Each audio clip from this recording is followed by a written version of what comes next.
What's the absolute worst accusation anyone has ever hurled at you? Picture this. I was a full 8 months pregnant, my swollen belly a testament to the life growing within, yet there I lay, cold steel handcuffs biting into my wrists, tethering me to a sterile hospital bed. Law enforcement officers loomed over me, their faces grim, their voices insistent, pressing me relentlessly to confess to a crime so monstrous it still chills me to the bone, selling my own unborn baby. The sheer terror, the overwhelming disbelief, the indignity of being treated like a hardened criminal while at my most vulnerable, it was a waking nightmare. Just 2 weeks prior, bathed in the joyful glow of my baby shower, my husband and I had proudly announced our son's name, James Patrick. James, a tribute to my beloved grandfather, a man of quiet strength. Patrick, in honor of my husband's heroic brother, whose life was tragically cut short in Afghanistan. It was a name steeped in love and memory, a bridge between generations. But as the words left our lips, a peculiar, unsettling expression twisted across my sister-in-law Sandra's face. It was more than just a strange look, it was a flicker of something dark, something I couldn't quite place at the time. She immediately pulled me aside, her grip surprisingly firm, her voice hushed but urgent. "Where did you get that name?" she pressed, her eyes darting nervously. "How did you know about James Patrick?" I explained, patiently, the heartfelt meaning behind each name, even showing her the framed photographs, my grandfather's warm smile, Patrick's valiant uniform. But her questions persisted, a relentless drumbeat of suspicion. "But how did you know?" The conversation was jarring, an unexpected discord in the celebratory symphony. She eventually left, her departure abrupt, without so much as a glance at the elaborate cake we'd labored over. That night, she didn't just drift away. She systematically blocked us on every social media platform, severing all digital ties. We, naive souls, simply chalked it up to some undisclosed personal issues she must have been grappling with, never dreaming of the venomous plot she was meticulously orchestrating. Then, 2 weeks later, the relative calm shattered. The brutal pounding on our front door at 5 a.m. ripped me from a fitful sleep. My heart hammered against my ribs, a frantic bird trapped in a cage. Standing on our porch were 2 officers, their uniforms dark in the dim morning light, their weapons drawn, a chilling silhouette against the pre-dawn sky. It was in that terrifying moment, staring down the barrels of their firearms, that the horrifying truth unraveled. Sandra had reported us. She'd called the Crimes Against Children Unit, spinning an elaborate, sickening tale. She claimed we were engaged in the nefarious act of trafficking our baby, using a stolen identity, and, chillingly, that she possessed proof of our clandestine plans to sell our precious child to the highest bidder. The officers wasted no time. They separated us with a chilling efficiency, tearing apart our family unit in an instant. My husband, his face a mask of shock and confusion, was roughly dragged out in handcuffs, his protests muffled by the cold steel. I screamed, a raw, primal sound ripped from my very core, my voice hoarse with a mixture of terror and utter helplessness, watching the man I loved disappear into the cruel morning light. Before I could even fully comprehend the dizzying rush of events, I found myself in a hospital room, not for a routine checkup, but supposedly for the baby's protection. Yet, the irony was sickening. I was once again shackled, my wrists bound to the bed frame, treated as if I had already been convicted of an unspeakable crime. Officer Mills, a hulking figure of authority, sat in my room, his holstered gun prominently displayed, a constant, menacing reminder of my precarious situation. "We know everything," he declared, his voice devoid of warmth, as he slammed a thick folder onto the small table beside my bed. The sound echoed ominously in the small, sterile space. "James Patrick Murphy," he continued, reading from the papers, 6 years old, Michigan. "Your sister-in-law has meticulously documented your obsession with this child." My mind reeled. "I don't know any child," I whispered, utterly bewildered, my voice barely a thread. "Shut up," he barked, silencing any further protests. He then began scrolling through his phone, shoving the screen in my face. "Facebook screenshots," he explained, "of marketplace posts selling duplicate packages," his voice dripped with gnawing suspicion. "That's code for twin babies, isn't it?" he asserted, not asking a question, but stating a fact. "And these buyers you mentioned. We know exactly what that means." My blood pressure monitor, which had been quietly beeping, suddenly shrieked into an alarm, its urgent cries reflecting the internal storm raging within me. As he continued to recite what were, in fact, merely routine baby purchases, nursery furniture, maternity clothes, diapers, the monitor's insistent beeping grew louder. A nurse, her face etched with concern, rushed in. "She's at 180 over 120, she exclaimed, her eyes wide with alarm. This stress could cause, but Officer Mills, dismissive and utterly callous, cut her off mid-sentence. "She's faking," he scoffed, his gaze unwavering. "They all do this." Just as the terrifying gravity of the situation began to settle, Officer Lee arrived, accompanied by grim-faced CPS workers. The pronouncements came swiftly, each word a hammer blow to my fragile hope. "Your baby will be removed at birth," Lee stated, his voice flat, devoid of empathy. "You'll never see it. And that's if you're lucky and don't get life without parole." My pleas were desperate, guttural. "Please, Sandra is lying. Those were registry gifts." But my desperate cries were met with a chilling revelation. "Your husband's already confessed," Lee said, his words like a betrayal. "Said it was all your idea." My stomach suddenly seized, a violent, cramping knot tightening within me. A sharp, stabbing pain erupted, searing through my abdomen. Something's wrong with the baby, I thought, a new, agonizing terror eclipsing all others. Convenient timing, Mills scoffed, rolling his eyes, clearly believing I was feigning distress. Sit still, but the pain intensified, a relentless, fiery torment. Then a horrifying realization, a warm, wet sensation spreading beneath me.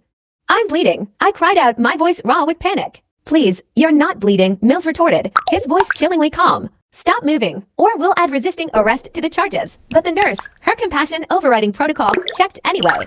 Her gasp, sharp and sudden, cut through the tense silence. She's hemorrhaging. Get Dr. Blake now. Officer Mills, still clinging to his cruel delusion, waved her off. She's faking, but the nurse, her voice now urgent, desperate, contradicted him directly. No, she's having a placental eruption. She slammed her fist onto the emergency button, the jarring sound reverberating through the room. This is life-threatening, Mills, his face contorted in disbelief and suspicion, grabbed the nurse's arm, his grip surely bruising. How much did she pay you to say that? Dr. Blake, a whirlwind of motion, burst into the room, her eyes instantly falling upon the crimson pooling on the bed. Her face, in that single horrifying moment, went utterly white, drained of all color. Jesus Christ, she gasped, her voice laced with horror and fury. How long has she been bleeding? 5 minutes. Maybe 10. They wouldn't let me, the nurse stammered, her voice trembling. Or immediately. We could lose them both. But Officer Mills, an immovable force of rigid, misguided authority, blocked the doorway, his broad frame a physical barrier to life-saving care. She's in custody. She stays here. Dr. Blake, her jaw clenched, snapped back with a chilling ultimatum. Then you're signing their death certificates, doctor. This is a medical emergency. She then desperately tried to reason with him. Let me call my supervisor. Mills infuriatingly, slowly pulled out his phone, his movements deliberate, calculated, while I writhed in agony, every muscle in my body screaming for relief. There's no time, doctor, Blake shouted, her voice laced with desperation. She's losing too much blood. Protocol is protocol, Mills intoned, ignoring the dire medical warnings. As he began dialing, the sound of perverse counterpoint to my escalating pain. The call went to voicemail, and he, with sickening adherence to procedure, began leaving a detailed message, his words a detached recitation of events while my life hung precariously in the balance. My vision began to dim, a gray haze steadily encroaching from the edges, threatening to swallow me whole. The nurse, bless her, was frantically pumping fluids into my fore, her movements urgent, while another nurse dashed in, laden with blood bags, a lifeline. Her pressure is dropping, someone shouted, the words echoing distantly in my fading consciousness. Still waiting for authorization, Mills announced, now texting his supervisor, his fingers tapping away on the small screen, seemingly oblivious to the unfolding catastrophe. Hospital policy, the head nurse interjected, her voice sharp with authority, as she pulled up regulations on her tablet. States custody transfers to medical authority during emergency surgery. Page 47, Section 3, Mills, incredibly, began to pore over the policy, his eyes scanning the words, while another agonizing contraction ripped through me, eliciting a raw, guttural scream. Blood now pooled profusely on the bed, a dark, viscous testament to the life slipping away. This looks fake, he declared, scrutinizing the digital document. Could be edited. It's from the federal website. Dr. Blake roared, her fury finally erupting. At last, finally, they started wheeling me down the hall, the gurney a blur of motion. The officers jogged alongside, their relentless suspicion unbroken. Mills, unbelievably, continued to advise Lee, watch for her to run. They sometimes have accomplices dressed as medical staff. She's hemorrhaging, doctor. Blake bellowed, her voice strained. She can't run anywhere. In the pre-op area, I was barely conscious, hovering on the precipice of oblivion. The anesthesiologist, a woman with a no-nonsense demeanor, immediately spotted the handcuffs. Absolutely not, she declared, her voice firm, leaving no room for argument. These come off for surgery. Officer Mills, still clinging to his absurd flight risk paranoia, tried to object, but she countered with cold, unassailable logic. She's 8 months pregnant, bleeding out, and about to be unconscious. Where exactly would she go? She then consulted my chart, her eyes widening in disbelief. You've had her blood pressure at stroke levels for how long? Are you actively trying to kill her? Mills, unbelievably, still insisted on keeping an officer inside the operating room. I need visual confirmation, he demanded, his voice unyielding. She doesn't escape. The anesthesiologist, her patience evaporated, immediately called for security. I need hospital administration here now, she announced, her voice resonating with authority. We have federal officers interfering with emergency medical treatment. The hospital administrator, a man of quiet but undeniable power, arrived swiftly. He took in the chaotic scene, me, pale and ghost-like, still bleeding, barely clinging to consciousness, the tense standoff between medical staff and law enforcement. His words to the officers were calm but utterly decisive. You can stand outside the OR. Or I'm calling the Office of Professional Responsibility and reporting attempted murder by denying medical care. Mills, his face a mask of bitter resentment, still pointed at me. His finger a cruel accusation. When she wakes up, he spat, his voice laced with venom. If she wakes up, we're charging her with everything. The baby goes straight to CPS. No contact. Everything went black after that, a merciful veil of oblivion descending. I woke up feeling as if my entire body were ablaze, a searing inferno concentrated in my stomach area, where they had cruelly cut me open. The recovery room lights, though dimmed, felt impossibly bright, stabbing at my eyes, and everything around me seemed fuzzy, distorted, profoundly wrong.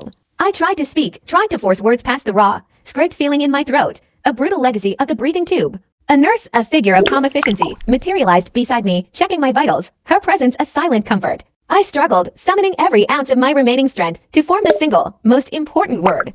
Baby, I rasped, the sound a mere whisper. She looked at me then, her expression a heart-wrenching blend of profound relief and deep sadness, a mixture that momentarily made my own heart seize in my chest. He's alive, she said softly, her voice a balm to my raw nerves. But he's in the NICU and very small. My maternal instincts, fierce and undeniable, surged. I immediately tried to sit up, a desperate, instinctive urge to go to him, to see my tiny miracle.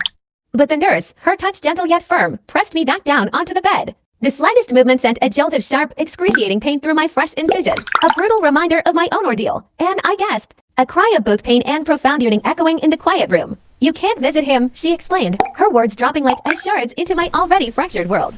CPS has taken custody, and there's a no-contact order in place. My mind, still reeling from the C-section, struggled to grasp the alien concepts. What did CPS mean, a no-contact order? My baby was alive, a tiny, fragile human being I'd just brought into this world. Yet I couldn't see him, couldn't hold him, couldn't even whisper his name or know if he was safe. It felt like a cruel, absurd riddle designed to break a new mother's spirit. Just then, the nurse, her face a mask of quiet urgency, leaned closer as she adjusted the drip of my four, her voice a hushed whisper against the sterile hum of the room. I documented everything that happened in the O, she breathed, her eyes darting nervously towards the door. She then revealed the horrifying truth. The officers had callously delayed my critical care for nearly 20 agonizing minutes, moments ticking away while I lay there bleeding out. My life force ebbing away. A small, folded piece of paper materialized from her palm end. With a subtle flick of her wrist, she slipped it under my blanket. On it, her personal phone number was scrawled. If you need someone to testify about what they did, she pledged, her voice firm despite its low volume, I'll be there. Because what they did was criminal. The quick shuffle of approaching footsteps sent her scurrying away just as the door swung open. A CPS worker glided in, thick, ominous folder clutched in her hand, her face stretched into a smile that was not only fake, but also saccharine. It made my raw skin crawl. She introduced herself with an unnervingly cheerful tone, then proceeded to pull out a stack of forms, each one seemingly identical to the last. Just routine paperwork, she chirped, all about the baby's care, standard procedure. My head throbbed, my questions like trapped birds fluttering against the cage of her dismissive words. What do they say? I asked, my voice thin and reedy. But she merely deflected, her explanations vague, insisting it was all perfectly normal, just a formality, and I absolutely had to sign them right away. A chill, a primal instinct, snaked through my pain-fogged brain. Something felt profoundly wrong, a dissonant chord in the melody of her feigned helpfulness. I won't sign anything without a lawyer, I stated, the word surprising even myself. The fake smile vanished as quickly as a dropped mask. Her entire face contorted, twisting into a nasty, almost predatory scowl. Refusing to cooperate will be documented, she warned, her voice now etched with ice. And it will be used against you in court to show you don't care about your baby's well-being. The accusation, so utterly cruel, hung in the air, a poisonous dart aimed directly at my heart. Without another word, she slammed the stack of papers onto my bedside table, leaving them there like a gauntlet thrown, and then stormed out. Her indignation a palpable force that vibrated through the silent room. Hours bled into a hazy, disoriented blur of pain medication and the rhythmic beeping of machines monitoring my vitals. My perception of time was warped, each minute an eternity, each hour a fleeting ghost. Then, a faint sound, the distinctive rhythm of familiar footsteps echoing down the sterile hallway, stirred something within me. My husband appeared in the doorway, a shadow against the bright hospital corridor, and my breath hitched. My heart lurched, a violent pang of sorrow and alarm. His left eye was swollen shut, a grotesque, purpling bruise blooming across his face, and his right wrist was encased in a stark white brace, starkly contrasted against his pale skin. In the mere hours we'd been forcibly separated, he looked as if a decade had been cruelly etched onto his face, every line deepened, every youthful spark extinguished. He rushed to my bedside, his movement a desperate lunge, and in that instant, all words dissolved. We simply clung to each other, a raw, primal embrace, our bodies racked by sobs, his tears mingling with mine as they streamed down our faces, a shared river of unimaginable grief and fear. He recounted how they'd finally, begrudgingly, released him on bail, only after his brother had scraped together the money, an unexpected burden in our already spiraling nightmare. He swore, his voice ragged with emotion, over and over again, that he had never confessed to anything. Officer Lee, he insisted, had fabricated the entire story. The truth, he revealed with chilling detail, was that they had beaten him mercilessly in the interrogation room, each strike a brutal attempt to force a confession, to make him admit to the monstrous, impossible crime of trafficking our own baby. We were still locked in that desperate embrace, drawing strength from each other, when another officer, a different, more imposing figure, strode into the room, his presence immediately shattering our fragile cocoon of solace. I'm here to enforce the no-contact order, he announced, his voice devoid of any warmth or understanding. My husband pulled back slightly, his bruised face etched with confusion. But the order is just about the baby, isn't it? He stammered, his brow furrowed, genuinely bewildered. Not between us, the officer's gaze was cold, unyielding. The order covers all parties involved, he stated flatly, his words like a gavel striking down our last hope. Your husband must leave immediately, or he will be arrested again for violation. The threat hung heavy in the air, a tangible weight. My husband's eyes, even the one swollen shut, conveyed a profound sorrow and helplessness. He leaned in, his lips brushing my forehead in a feather-like kiss, and whispered, I love you, the words of fragile promise against the encroaching darkness. Then, the officer, a silent, implacable escort, led him away, leaving me adrift, utterly and devastatingly alone once more. Some time later, a hospital social worker, her face etched with a genuine kindness that felt foreign in this desolate landscape, found me huddled, my body racked by silent sobs, my face buried deep into the sanctuary of my pillow. She sat gently on the edge of the bed, her presence a comforting anchor, and explained that I now qualified for legal aid. The crushing weight of our new reality had settled, with my husband suspended from work pending the ongoing investigation. Our financial resources had vanished, making a private attorney an unreachable luxury. My own phone, you see, had been confiscated, deemed evidence in this bewildering, terrifying ordeal, leaving me cut off from the outside world.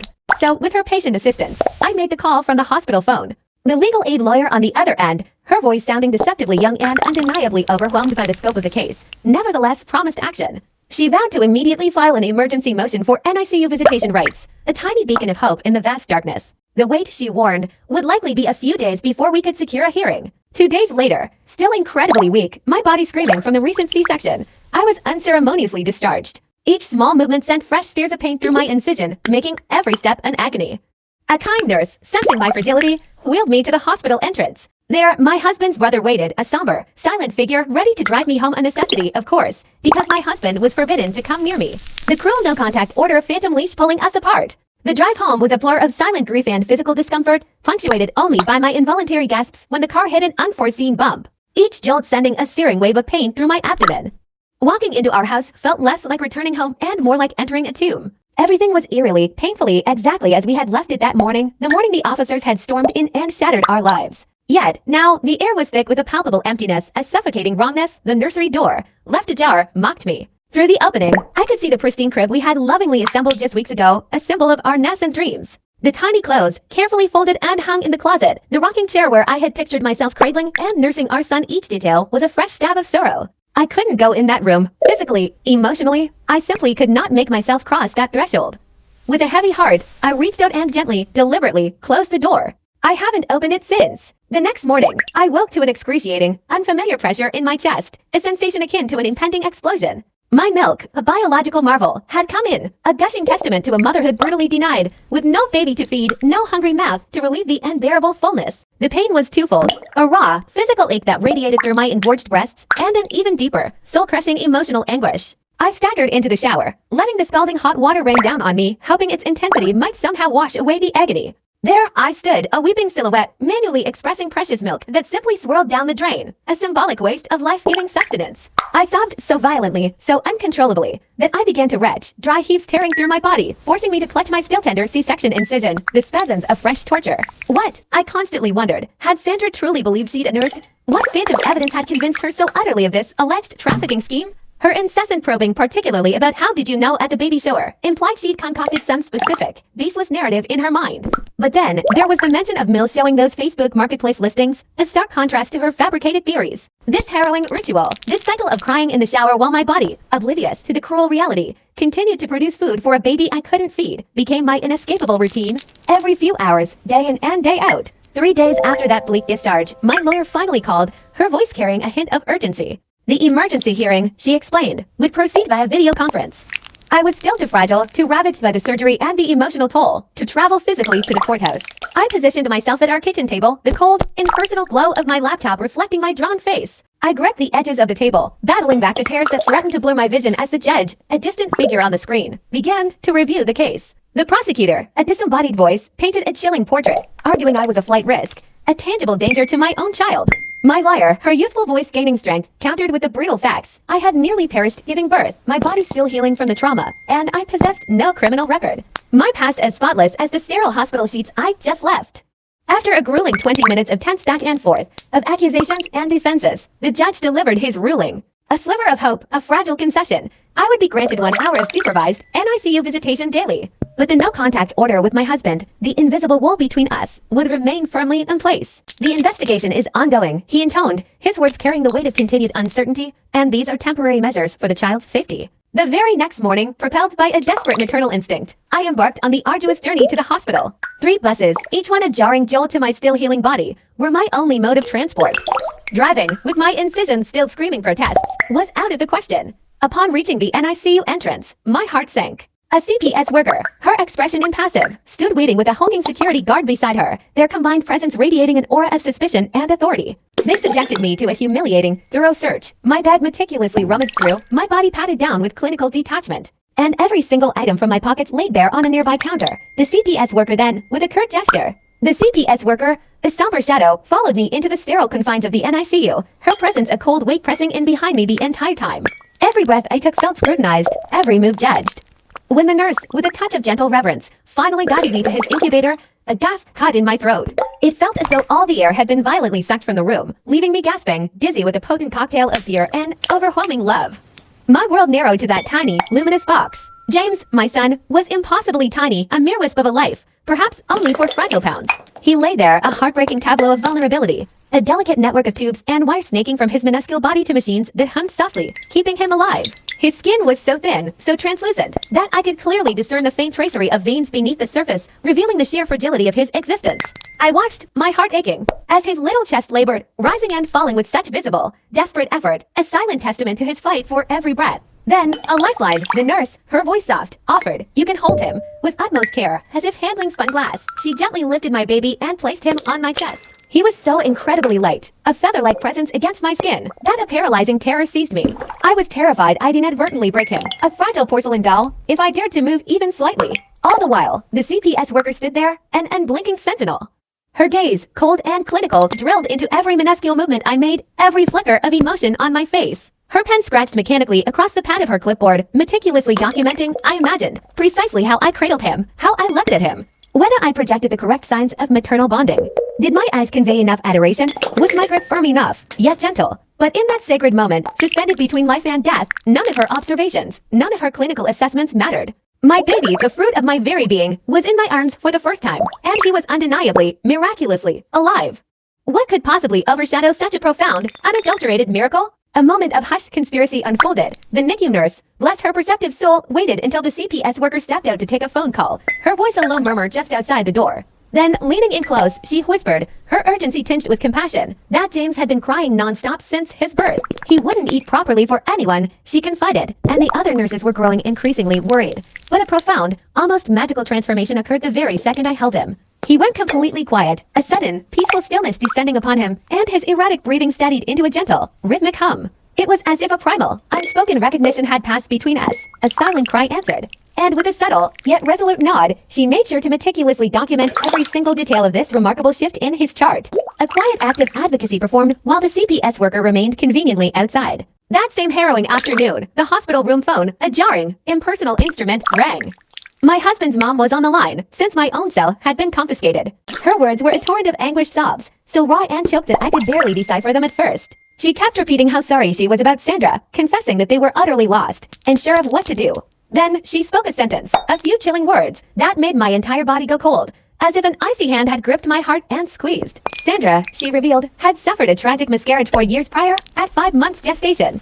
She'd already lovingly chosen a name for that last baby, James Patrick. The nursery had been fully decorated, a beautiful, helpful space, everything prepared with such joy before the devastating loss. My mother-in-law confided that Sandra had never sought help, never truly processed the grief, choosing instead to pretend it had never happened. Suddenly, with the force of a tidal wave, Sandra's inexplicable, furious reaction at our baby shower made terrifying sense. When she heard us utter the name James Patrick, something fundamental, something fragile, had shattered within her mind. In her distorted reality, she believed we had somehow deliberately stolen the name of her dead baby.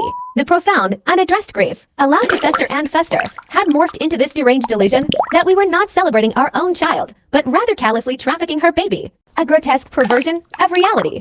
I tried, desperately, to explain this tragic, crucial context to the CPS worker, but her response was a dismissive, rigid pronouncement. It doesn't matter what Sandra's problems are. Her humanity, it seemed, counted for nothing against the cold, hard lines of protocol. 3 days later, our lawyer, a beacon of measured hope, filed papers, a legal plea requesting the judge to dismiss everything, citing Sandra's well-documented mental health history. Our lawyer had meticulously gathered hospital records detailing Sandra's miscarriage and even unearthed Sandra's old social media posts. Poignant digital footprints of baby James Patrick from 4 years ago. But the prosecutor, unyielding and severe, simply declared, no way. He insisted, with an air of unshakable authority, that they had to investigate every single aspect. Thoroughly and without exception, because kids were involved. It was a phrase, I realized, that could be weaponized, turning a family's joy into a legal quagmire. Assuming guilt where only hope should have resided. Then, a new wave of assault began, the bills. They started arriving in a relentless, terrifying deluge, each envelope a fresh stab of financial dread. The first, a staggering $18,000 for the emergency surgery that saved my life. The next, a chilling $12,000 just for James's ICU stay so far. And then, the ultimate betrayal, a cold, impersonal letter from our insurance company, denying coverage. Their reason, the ongoing criminal investigation. They stated, with cruel clarity, that if we were found guilty of trafficking, they were under no obligation to cover a single penny. My husband, unable to work because of the trumped-up charges hanging over his head, meant we had absolutely no money coming in. Every single day, more bills materialized, and the terrifying total kept climbing, threatening to drown us in an ocean of debt. How could a system designed to protect become another instrument of torture? In the midst of this financial and emotional siege, our lawyer shared news that felt like a twisted carnival of justice. Officer Mills, the one whose initial ineptitude and aggression during my emergency had set this entire nightmare in motion, had been relegated to desk duty while they looked into what happened. A small, insufficient flicker of accountability. But Officer Lee, the very same officer who had championed the false trafficking accusations against us, had been shockingly promoted to sergeant for his work on our case. It was a bitter, baffling irony, a slap in the face that made the stomach churn. And the NICU nurse, the silent hero who had saved my life and documented James's miraculous quietude, suddenly found her full-time hours slashed to a mere 2 days a week. The hospital, with a straight face, claimed it was just budget cuts, a transparent lie that everyone, especially those privy to the inner workings, knew better than to believe. It was a chilling message. Don't dare challenge the system, even with truth. A week later, another blow landed, a sickening twist in an already grotesque narrative. A letter arrived from a lawyer, a formal declaration that Sandra was now seeking grandparent rights to James. The letter, penned with audacious audacity, claimed she had a right to see her nephew and that keeping him from her was cruel. Her delusion, tragically, still held her captive. She truly believed, with an unshakable conviction, that James was somehow connected to her lost baby. Our lawyer, his voice heavy with disbelief, confirmed it was insane, yet it was a battle we would have to fight in court. Which, of course, meant more money we simply didn't have, a legal battle for sanity funded by emptiness. During my next precious, all-too-brief visit with James, as I cradled him tenderly, the terrifying shriek of his monitor abruptly pierced the air. It began to blare wildly, an urgent, frantic alarm. My blood ran cold. James had stopped breathing. His tiny face was turning blue, an ominous, deepening pallor. The CPS worker, positioned nearby, just stood there, utterly frozen, her mouth agape in a silent, useless gasp. In that terrifying, suspended moment, a primal instinct took over. I flipped him over, my hands moving with practiced urgency, and began infant CPR, just as they had taught us in prenatal class. 5 back blows, then flip and check. Nothing, no breath, no movement. 5 more back blows. Still, the CPS worker remained motionless, a statuesque figure of incompetence, not a sound, not a word, no call for help. I kept going, my heart a frantic drumbeat in my chest, as his little lips grew darker, a race against the encroaching shadow. Finally, on the 3rd grueling round, a miracle. He coughed, a small, wet sound, and then, gloriously, began to cry. The sound, once so irritating, was now the sweetest music I had ever heard. A nurse, alerted by the monitor, ran in and gently took him to check him over. But the nightmare wasn't over. The CPS worker, in her official report, astonishingly declared that I had been aggressive with the baby and had not followed supervision rules. She asserted, with a breathtaking lack of integrity, that I had grabbed him without permission and performed unnecessary medical procedures. Her words were a chilling reinterpretation of a life-saving act. A malicious twisting of truth. As a direct consequence of that perverse report, my visits were brutally cut to a mere 30 minutes, and I was informed that the supervisors would now be required to watch my every move. It was a deliberate, cruel attempt to break the fragile bond between a mother and her child. A week later, my husband's name flashed on my phone, but the number was unfamiliar. He'd borrowed a co-worker's phone. He texted, his message an urgent plea. Could I meet him at the grocery store parking lot? We both knew, with a heavy certainty, that it was a blatant violation of the no-contact order. But in that moment, I simply didn't care anymore.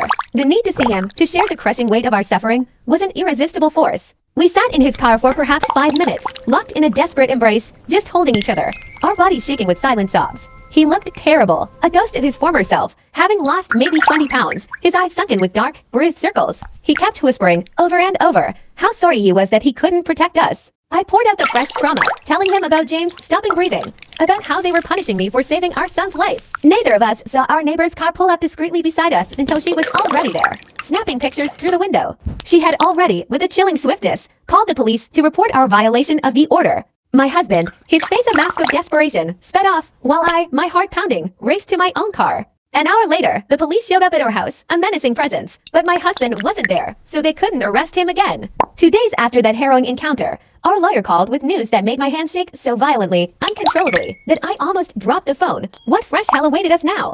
Our lawyer, a tireless advocate, had been meticulously digging into Officer Mill's shadow background, unearthing a disturbing pattern. She discovered no less than 6 previous complaints for egregious instances of excessive force and false arrest, each one a stark violation of public trust. Alarmingly, every single one of these complaints had been deliberately buried by the department, swept under the rug with zero disciplinary action ever taken against the Mills.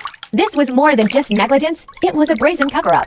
Armed with this damning evidence, she was immediately preparing to file a motion to get them admitted in court, hoping to unequivocally show a long-standing, undeniable pattern of misconduct that could finally expose the systemic rot and, perhaps, turn the tide in our desperate case. The very next morning, a precious and all-too-brief 30-minute visit with James was shattered by a cacophony of primal screaming. The piercing sound echoed from the hallway, reverberating outside the NICU's glass doors.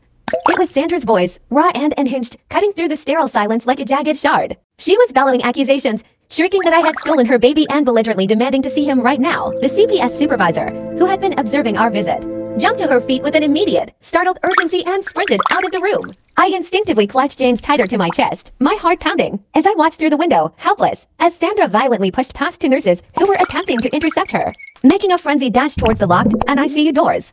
Suddenly, security guards materialized, running from both directions, their movements a blur of uniforms and urgency. Other parents in the waiting area, their faces etched with fear and alarm, instinctively grabbed their own vulnerable children, backing away from the escalating chaos that Sandra, now a whirlwind of uncontrolled rage, was creating as she pounded relentlessly on the secure NICU entrance. Tragically, the very air itself seemed to turn toxic. In my arms, James began to struggle, his tiny chest heaving. His monitors, usually a comforting rhythm of life, started beeping frantically, a chilling alarm signaling his plummeting oxygen levels. With a swift, practiced motion, the nurse had to gently but firmly take him from me, needing to adjust his delicate breathing tube. All while Sandra's unholy screams continued unabated just beyond the walls. They finally managed to drag her away, but not before the indelible horror of the scene had been witnessed by 3 other families. One mother, visibly shaken, was openly weeping, pulling her own premature twins even closer, as if to shield them from the palpable terror Sandra had unleashed. The relentless, grinding stress was systematically destroying my body, too. My milk supply, a lifeline for James, began to dwindle, an agonizing decline that no amount of pumping, no copious liters of water, no combination of desperate supplements could reverse. The dedicated NICU nurses, with somber expressions, had to begin supplementing James's feeds with formula, a crushing blow to my maternal spirit, filling the void left by what little I could still produce. And with a cold, clinical efficiency that felt like a fresh wound, the CPS worker meticulously documented every detail in her notebook, recording this devastating physical manifestation of my trauma as evidence that I was failing to provide adequate nutrition for my son. The irony was a bitter pill. The very system that caused this stress was now using its effects against me. Just 3 agonizing weeks after his traumatic birth, James developed a new, alarming challenge, a heart murmur. This insidious condition worsened with each passing day, casting a deepening shadow over his fragile existence. Until the cardiologist delivered the devastating news, he needed immediate surgery to repair a defect. This critical flaw, they surmised, was likely caused by the immense stress of his emergency delivery. They permitted me to sit in the surgical waiting room, a space filled with anxious silence and hushed prayers. But I searched in vain for the stacks of consent forms, my hand reaching for authorization I couldn't grant. The stark reality of my powerlessness hit me anew. CPS had legal custody. So I was forced to watch a ghost of a mother, as a social worker I had never met before, a complete stranger, affix her signature to the paperwork, granting permission for them to cut open my baby's delicate chest. How could a mother be denied such a fundamental right? The surgery, an eternity of hope and dread, stretched for 4 excruciating hours. I spent every single minute of that time pacing the waiting room's worn carpet. My gaze fixed relentlessly on the digital board that stubbornly showed he was still in the OR. I drank coffee that tasted like dirt, a grim reflection of my internal landscape, and watched, with a hollow ache, as other parents received their good news, their faces lighting up with relief while I remained suspended in a torturous limbo. Finally, the surgeon emerged, his face etched with profound exhaustion, a testament to the battle he had just fought. He delivered the news. James had survived. The word survived hung in the air, a fragile victory, before he added the terrifying details. His tiny heart had stopped twice on the operating table, and they had to work with desperate, life-saving precision to bring him back both times. My legs, suddenly devoid of strength, simply gave out beneath me, and I hit the cold floor with a jarring impact. I awoke sometime later in a sterile hospital bed and for drip snaking into my arm. A doctor explaining with quiet gravity that I had been admitted for severe dehydration and exhaustion. It was a physical collapse born from weeks of barely eating or sleeping. A body pushed beyond its limits by an unrelenting nightmare. While I was still admitted, recovering from my own physical ordeal, a nurse friend texted me a piece of news so bizarre and terrifying it seemed ripped from a twisted screenplay. Hospital security, she wrote, had caught Sandra in the parking garage. She was brazenly wearing scrubs, clearly stolen from somewhere, attempting to sneak into the NICU through the employee entrance, a horrifying escalation of her obsession. They arrested her on the spot for trespassing and attempted unauthorized entry. But then, in yet another baffling twist of a system that seemed intent on punishing the victims and excusing the perpetrators, the case went to the prosecutor's office. They shockingly declined to press charges, stating with an infuriating lack of consideration for the danger she posed, that Sandra needed mental health treatment. Not jail time. Did her mental state negate the fear she instilled or the security breaches she attempted? Our lawyer was absolutely furious when she called me about this latest injustice, her voice tight with rage. Her anger was especially acute, she explained, after what she had just discovered about our case. Through a meticulous process of legal discovery, she had finally gained access to the original police report. What she found was a chilling act of deception. Someone had meticulously altered it after Sandra's initial complaint. Details about supposed code words and fabricated trafficking connections had been maliciously inserted, none of which were present in the original version. Sandra, wearing stolen scrubs to infiltrate the NICU, took dress for the job you want to a whole new, deeply disturbing level of wrong. Though clearly she had already long mastered the dark art of making up stories. The timestamp metadata on the electronic file provided irrefutable proof. Officer Mills himself had gone back and changed the report a mere 3 days after my emergency surgery, deliberately falsifying official documents to make their flimsy case against us appear stronger, more credible. Our lawyer was in the midst of preparing criminal charges against Mills for this egregious act of corruption when the prosecutor's office, suddenly feeling the walls close in, called her with an offer. They wanted me to plead guilty to misdemeanor child endangerment, accept 2 years of probation, and in exchange, they would drop all other charges against us. And I could regain custody of James in a mere 6 months. It was a tempting, insidious proposition. Our lawyer unequivocally called it extortion, a desperate attempt by them to save face because they knew their fabricated case was falling apart around them. But she also conceded, with a heavy sigh, that it might be the fastest, most pragmatic way to finally get James back into our arms. I told them no immediately, my voice firm with a conviction born of endless injustice. Taking that deal, I asserted, meant admitting we had done something terribly wrong, when in reality, we had done nothing but choose a name for our precious baby. My husband, however, disagreed when I spoke to him about it that night, calling from his friend's phone since we were still cruelly forbidden direct contact. He was desperate, wanting to take the deal simply to end this waking nightmare and finally bring our son home. 6 months, he argued, was infinitely better than the years this agonizing legal battle could drag on if we kept fighting. We ended up screaming at each other through the phone, the raw frustration and pain of months finally erupting. It was our first real fight, a painful laceration, since this entire ordeal began him accusing me of being stubborn, and me, in turn, accusing him of giving up. The next morning, my phone rang, an unfamiliar number flashing on the screen. A woman's voice identified herself as a reporter who had received a tip from someone at the hospital about our case. She wanted to hear our side of the story for an article she was writing, focusing on disturbing instances of CPS overreach and police misconduct. Though my heart yearned to tell her truth, to expose the intricate web of lies, I regretfully informed her that I couldn't comment on ongoing legal proceedings and hung up. But just 3 days later, the story ran anyway, a gut-wrenching betrayal. The headline, "A Monstrous Lie," screamed local couple accused of selling unborn baby plastered in bold, black letters across the front page of the news website. The comments section beneath the article, a toxic cesspool of judgment and hatred, was worse than the headline itself. Strangers, emboldened by anonymity, posted our home address, our private phone numbers, even pictures of our house they had taken that very morning, turning our sanctuary into a target.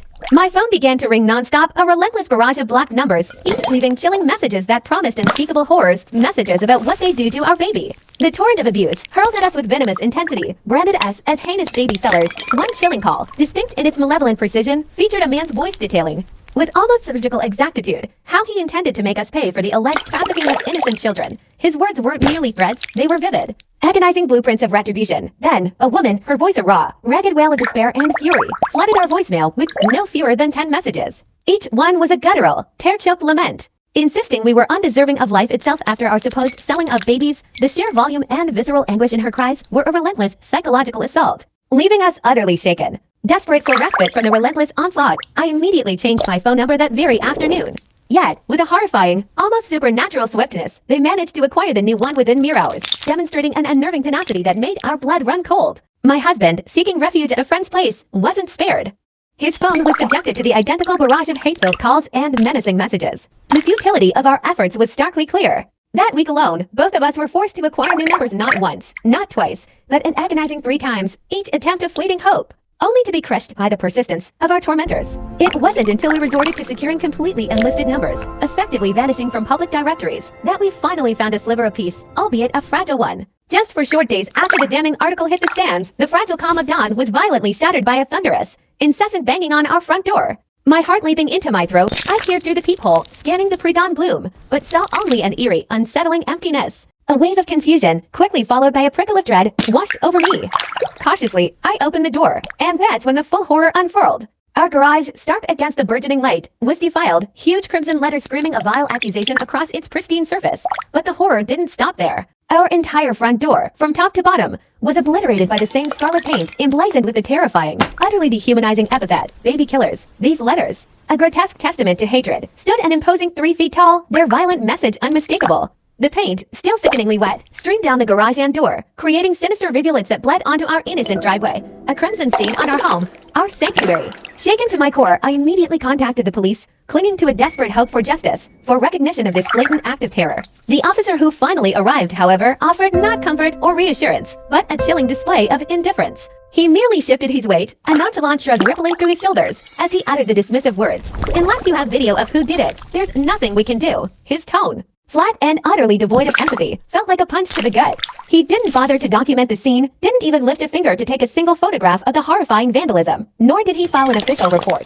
His only advice, delivered with a casual air, was for me to buy security cameras as if the burden of proof, and indeed, our safety, rested solely on our shoulders before he simply turned and walked away, leaving us isolated and profoundly unprotected. The morning stretched endlessly as I futilely battled the crimson stain, scrubbing with frantic, aching desperation, each stroke a testament to my anguish. But the paint, a cruel reminder of the hatred it embodied, had already baked itself into the very fibers of the wood, an indelible mark. It clung stubbornly, defying all my efforts, mocking my attempts to erase the visible scars of this assault. Meanwhile, the neighborhood, usually a tapestry of quiet activity, had transformed into an amphitheater of silent judgment. Our neighbors, like a great chorus of condemnation, stood gathered in their manicured yards, their gazes fixed on my solitary, humiliating struggle. Their hushed whispers, a sinister, insidious murmur carried on the morning breeze, formed an invisible wall around me. Not one person offered a word of solace, a gesture of support, or a helping hand. In that moment, I felt utterly exposed, utterly alone, scrubbing away shame that wasn't mine, under the cold, unfeeling scrutiny of my community. Just 2 agonizing weeks later, we found ourselves plunged into the sterile, unforgiving environment of our first substantive court hearing regarding James' complex medical condition. The NICU doctor, a figure of quiet authority, took the stand, his demeanor grave. With painstaking precision, he began to dissect James' medical records, turning each page with a deliberate slowness, revealing the stark, horrifying truth. He meticulously laid out before the judge the irrefutable evidence, how James had suffered severe brain bleeding, a direct consequence of profound oxygen deprivation during the tragically delayed delivery.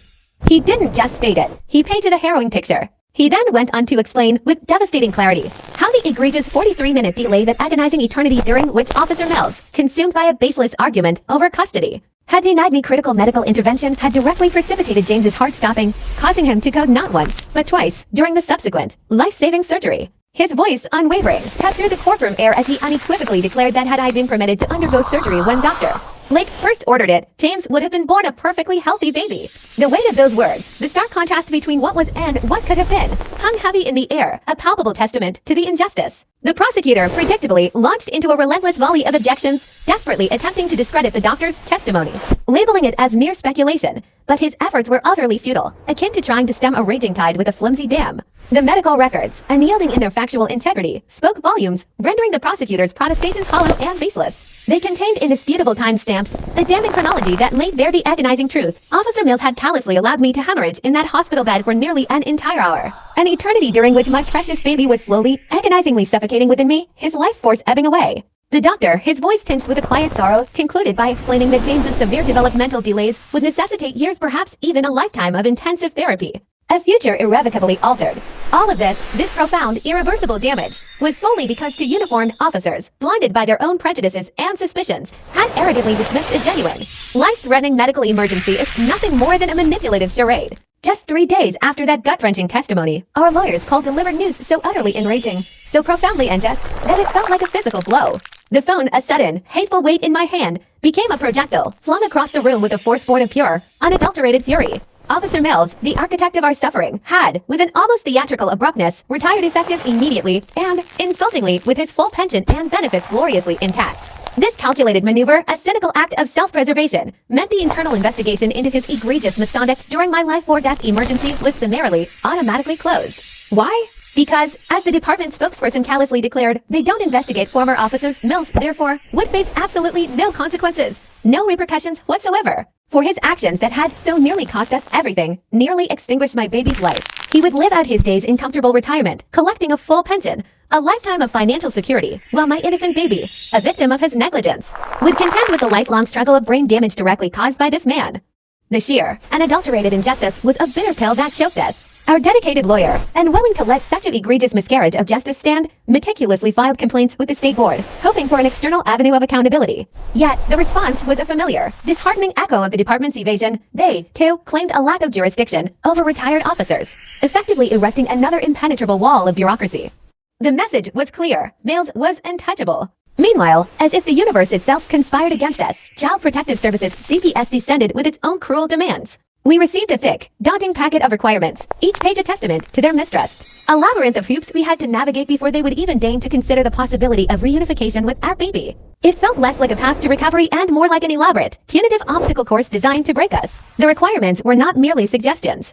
They were non-negotiable mandates that utterly consumed our lives. We were compelled to attend parenting classes, a bitter irony given we were fighting to parent our own child twice a week, every Tuesday and Thursday evening, for a relentless 12 weeks. These sessions were held at a designated center an exhausting 40 miles away, transforming our evenings into a grueling commute. Adding to the indignity, we were subjected to random drug tests at our own significant expense, despite the glaring fact that not a single accusation of drug use had ever been leveled against us. It was a humiliating assumption of guilt. Furthermore, we had to undergo comprehensive psychological evaluations, not by a provider of our choosing, but by their approved specialists. These evaluations were not only emotionally invasive, but financially crippling, each one costing an exorbitant $800, with no relief from insurance coverage. And as if our privacy meant nothing, our home was slated for monthly inspections by CPS workers who, with a chilling disregard for our schedules, could appear on our doorstep whenever they wanted, leaving us perpetually on edge, our home no longer a sanctuary but a surveillance zone. The sheer financial burden was staggering, an insurmountable mountain looming before us. The total cost for just the mandatory evaluations and classes, excluding the considerable expense of gasoline for those endless commutes and the invaluable lost wages from time off work, spiraled to a heart-stopping figure well over $6,000. This sum was a cruel mockery of our reality. After paying our lawyer's initial retainer, our combined life savings amounted to a paltry, almost insulting $300. We were utterly destitute. For 2 days, I sat, paralyzed by despair, my gaze fixed on my grandmother's unassuming jewelry box, a small wooden repository of generations of love and memory. Each piece inside whispered stories of her life, of our family's past. The decision to betray those memories, to liquidate those precious mementos, weighed on me with an unbearable heaviness. But necessity, that harshest of taskmasters, left me no choice. With a leaden heart, I finally drove to the Gold Pier, each mile a silent lament. The tangible remnants of my grandmother's 60-year marriage, her delicate wedding ring set, the very bands that had symbolized an enduring love for 6 decades, fetched a mere $400. Her lustrous pearl necklace, a treasured anniversary gift from my grandfather, each pearl a silent witness to their shared history, yielded only $200. And the ornate antique brooch, a precious legacy passed down from her own mother, a piece steeped in family lore, added another $300 to the meager sum. I methodically sold every single piece, each transaction a stab to the heart, stripping away fragments of my heritage, leaving me with only one thin, unassuming gold chain, a tiny thread of hope I couldn't bear to part with. Every dollar, every cent from this painful sacrifice was immediately funneled into covering the exorbitant fees for our mandatory psychological evaluations, a desperate attempt to buy back our child. The psychologist, an approved provider by CPS's rigid standards, engaged me for 3 arduous hours. Her questions meticulously plumbed the depths of my childhood, probed the intricacies of my marriage, and delved into every facet of my pregnancy. Yet, with a frustrating and almost infuriating omission, she never once inquired about the single, pivotal event that had irrevocably shattered our lives: the brutal, senseless actions of Officer Mills. Her subsequent report, however, was unequivocally clear. It diagnosed me with severe post-traumatic stress disorder (PTSD), a direct and undeniable consequence of the traumatic birth experience and the subsequent, agonizingly forced separation from my newborn baby. Crucially, and perhaps mercifully, the report explicitly stated that despite this trauma, I posed no discernible danger whatsoever to children, affirming my capacity for safe and loving parenthood. But in a breathtaking display of bureaucratic callousness and perverse logic, CPS took that very same report, the one explicitly stating I was no danger, and meticulously twisted its findings, weaponizing my trauma against me. They presented it to the judge, twisting the diagnosis into a damning indictment. Arguing with chilling conviction that my PTSD made me too unstable to parent safely, they conveniently decreed that I would require extensive therapy before I could ever be deemed fit to care for a baby, callously ignoring, or perhaps willfully overlooking. The undeniable fact that they themselves, through their agents' actions and the systemic injustices that followed, were the primary architects of the very trauma they now cited as my disqualification. It was an infuriating, self-serving betrayal, a classic example of blaming the victim for the wounds inflicted by the aggressor. My husband's psychological evaluation, devastatingly, proved to be an even more cruel exercise in emotional judgment. When asked to speak about James, about the anguish of his son's suffering, the fear for his future, the sheer trauma of it all, he did what any loving, distraught parent would do. He broke down. His raw, unbridled tears, a visceral manifestation of his profound grief and helplessness, were not met with empathy or understanding. Instead, with a clinical detachment that bordered on inhumane. CPS meticulously documented his perfectly natural emotional outpouring as emotional instability, twisting his fatherly sorrow into yet another supposed disqualifier for parenthood. It was a stark reminder of their cold, unfeeling bureaucracy. That same hellish week, as if the universe hadn't inflicted enough punishment, my husband received a summons from his boss for an urgent meeting. Human resources representatives conspicuously present. The chilling implications were immediately clear. They had seen the sensationalized news article, the one that painted us as criminals, and, without the slightest hint of due process, had swiftly concluded that the criminal charges for which we hadn't even been convicted, let alone found guilty, somehow violated their company's nebulous morality clause. The verdict was swift, brutal, and without appeal. He was granted a mere 15 minutes to collect his personal effects, a security guard looming over him, silently overseeing the dismantling of 5 years of dedicated service, 5 years of impeccable performance reviews. There was no severance package, no eligibility for unemployment benefits, just an immediate, unceremonious termination, a stark, humiliating end to a career that had, until then, been a bedrock of stability. We were plunged deeper into an abyss of financial precarity. Stripped of my husband's income, our financial lifeline was abruptly severed, leaving us teetering on the precipice of utter destitution. Our sole source of sustenance became my meager disability payments, a direct and painful consequence of the severe complications I had endured during that traumatic birth. These payments, painfully insufficient, were a constant, anxiety-inducing struggle, barely enough, if at all, to cover even the most basic necessity, our monthly rent. The looming threat of homelessness, a cold, insidious dread, now became a constant companion, gnawing at our already frayed nerves. To agonizing months after that indelible nightmare in the hospital, a glimmer of fragile hope appeared. James was finally stable enough to be discharged from the sterile confines of the NICU. Our hearts, though scarred, fluttered with the desperate hope of bringing him home, of cradling him in the nursery we had so lovingly prepared. But that hope was cruelly dashed. Instead of the warmth of his own home, CPS, with its cold, unyielding authority, placed him with a foster family a mere 20 miles away, yet an emotional chasm from our yearning embrace. The foster mother, by all accounts, appeared kind. She dutifully sent us intermittent photos through the caseworker snapshots depicting James in immaculately clean clothes, nestled securely in a soft, inviting crib, being tenderly held and fed with evident care. But seeing those images, those visual proofs of strangers performing the most intimate, sacred acts of parenthood for my baby, felt like 1,000 tiny shards of glass piercing my soul. It was a devastation far more profound, far more excruciating, than any insult, any threat, any financial ruin we had endured. It was the crushing realization that another woman was living out the motherhood that had been stolen from me. Our contact with James was reduced to a meticulously controlled, utterly impersonal ritual, precisely to supervised visits per week, conducted not in a comforting home environment, but within the stark, institutional walls of a government building downtown.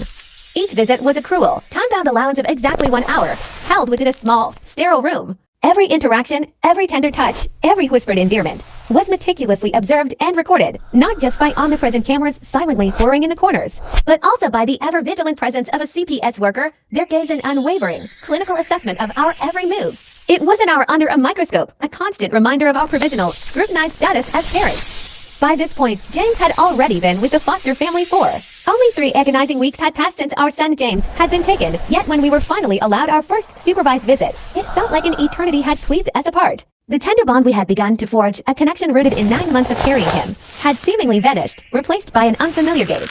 He simply didn't know us anymore, and the realization struck like a physical blow. When I tentatively reached out, my heart pounding a frantic rhythm against my ribs, and finally held him, hoping for some flicker of recognition, some muscle memory of comfort in my arms. Only a gut-wrenching scream erupted from his tiny lungs. His small, trembling hands didn't cling to me. Instead, they desperately clawed at the air, reaching frantically back towards the familiar face of the caseworker, the woman who had become his daily constant, his reluctant anchor in this bewildering new world. It was a rejection so profound, it felt like a dagger twisting in an already gaping wound.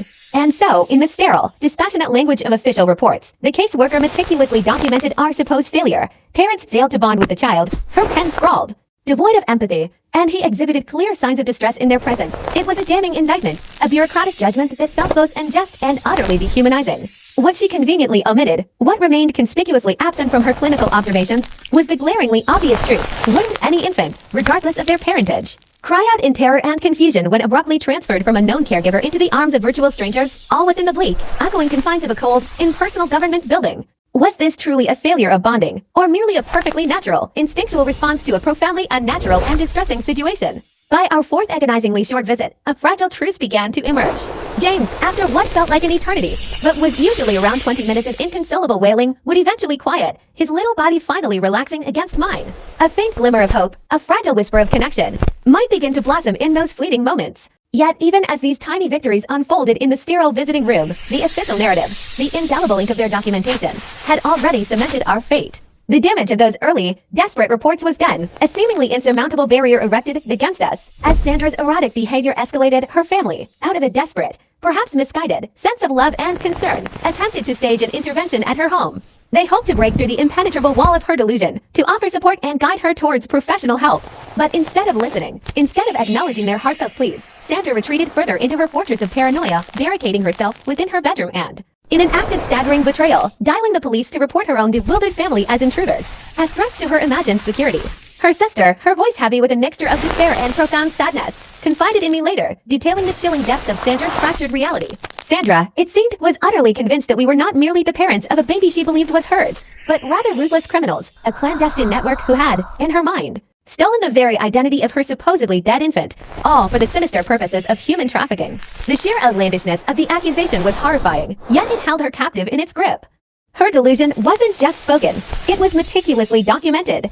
She possessed notebooks, filled with frantic, cramped handwriting and pasted-in articles, which she proudly presented as evidence of our nefarious activities. Most disturbingly, these collections included numerous photos of our own home, chillingly mundane yet utterly terrifying. She had, in a disturbing campaign of surveillance, secretly stalked and photographed our residence for months, each click of the shutter a silent, invasive trespass, all before finally unleashing her fabricated accusations upon the authorities.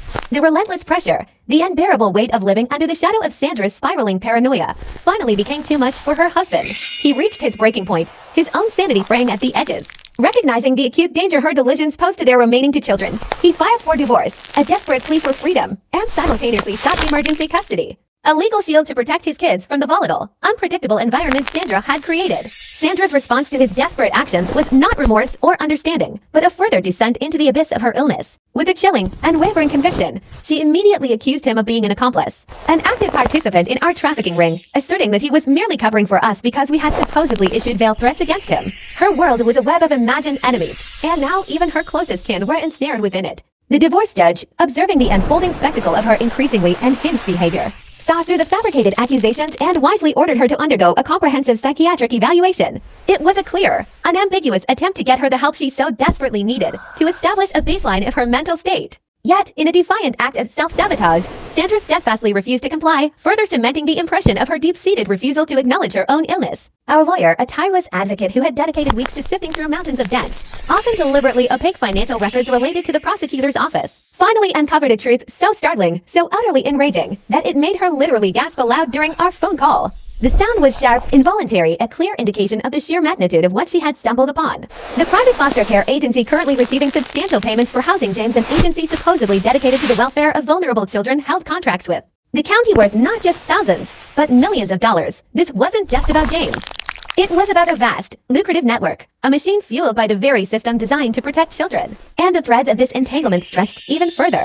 No fewer than 3 prominent board members of that same agency had contributed the maximum allowable amount to the prosecutor's re-election campaign. It wasn't a casual donation. It was a substantial investment, a clear signal of influence, a silent transaction in the murky waters of political patronage. The web of connections tightened further still. The prosecutor's own brother-in-law was employed as a paid consultant for this very agency. The stench of nepotism and blatant conflict of interest was almost palpable, a festering wound at the heart of the justice system. It painted a vivid, disturbing picture of a system not serving justice, but rather its own entrenched interests. Armed with this explosive information, our lawyer swiftly filed a formal conflict of interest motion, a desperate demand for a special prosecutor to step in and oversee the case, someone untainted by these egregious connections. Yet, a disheartening sense of resignation settled over us. We knew, with a sinking certainty, that even this crucial legal maneuver would likely languish for months, trapped in the bureaucratic labyrinth before it ever saw a courtroom hearing. True to our fears, 3 weeks, an eternity in our desperate timeline, crawled by before the judge even deigned to glance at our meticulously prepared motion. And when he finally did, his response was a dismissive wave of the hand. A chilling pronouncement that our meticulously documented concerns were nothing more than frivolous. It felt like a punch to the gut, a cold dismissal of legitimate corruption. While he staunchly refused to remove the compromised prosecutor, an act that would have been a genuine step towards justice, he reluctantly conceded to one small measure. He would appoint someone to independently review the voluminous case files. It was a partial, almost begrudging victory, but a victory nonetheless, albeit one fraught with lingering uncertainty. And then there was the curious case of Mills, who, with uncanny timing, chose to retire with a full benefits package immediately after providing that particularly damaging testimony against us. Was it merely a coincidence, or was it a suspiciously convenient exit, a perfectly timed departure? It certainly made me wonder, a persistent, unsettling thought gnawing at the back of my mind. Did someone higher up in the departmental hierarchy gently suggest he accept that golden parachute, that generous severance, before the burgeoning scandal could truly unravel and make things irrevocably messier for the entire department? It smelled of a cover-up, a convenient clearing of decks. The independent reviewer, after 2 intense days meticulously poring over every single document, every piece of evidence in our bulging case file, finally submitted his report. And within its pages, a flicker of hope ignited. He found significant problems with the very foundation of the prosecution's case, specifically criticizing the shoddy, often unethical methods by which evidence had been collected and documented. It was a vindication, a confirmation of our deepest fears and accusations. His report was a scathing indictment, enumerating no fewer than 17 distinct violations of established procedure. Among these shocking revelations were instances of Mills, the supposedly objective officer, brazenly altering the official police report after Sandra's initial, unverified complaint, effectively twisting facts to fit a predetermined narrative. Even more damningly, the report exposed the prosecutor's deliberate act of actively hiding exculpatory evidence information that would have directly supported our innocence and undermined their entire case. It was a systematic effort to obstruct justice. But then, like a cruel twist of the knife, the report delivered its devastating conclusion. Despite these egregious issues, it coldly stated the prosecution could continue because the violations, while numerous and serious, were not deemed severe enough to warrant a complete cessation of the case. It was a legalistic sleight of hand, an infuriating technicality that snatched victory from the jaws of apparent triumph. 17 violations, systemic corruption, and still, the juggernaut of injustice rolled on. Our lawyer, her face a mask of incandescent fury, slammed the report onto her desk with such force that her steaming coffee mug toppled, sending dark, bitter liquid splattering across the pristine white pages, a perfect, messy metaphor for the state of our case. The raw frustration, the utter disbelief at such a cynical disregard for justice, was palpable in the small office. The relentless, suffocating stress of this Kafkaesque ordeal was quite literally devouring me from the inside out. It was a silent, insidious poison, corroding my spirit, eroding my very being. Sleep became a cruel mirage, flickering for perhaps 2 hours at a stretch before abandoning me to the torment of the pre-dawn darkness. And when the elusive bomb of sleep finally did claim me, it was not restorative. Instead, I was plunged into recurring nightmares, vivid, agonizing replays of James's small, desperate cries for me. His tiny arms reaching, always reaching, for the comforting embrace of strangers while my own arms ached with emptiness. Every morsel of food tasted like dry, flavorless cardboard, utterly devoid of nourishment, and without conscious effort, I shed 20 pounds in just 3 weeks. This alarming weight loss occurred even as my body was supposedly in the critical phase of recovering from major surgery, a physical trauma now dwarfed by the psychological onslaught. My body was rebelling, rejecting sustenance, unable to heal. And perhaps the cruelest, most visceral manifestation of this forced separation was the complete drying up of my breast milk. The very sustenance I was meant to provide, the fundamental biological connection that cemented our initial bond as mother and infant, had withered away, a stark, painful testament to the unnatural severing of our connection. Then came the morning when the world truly shattered.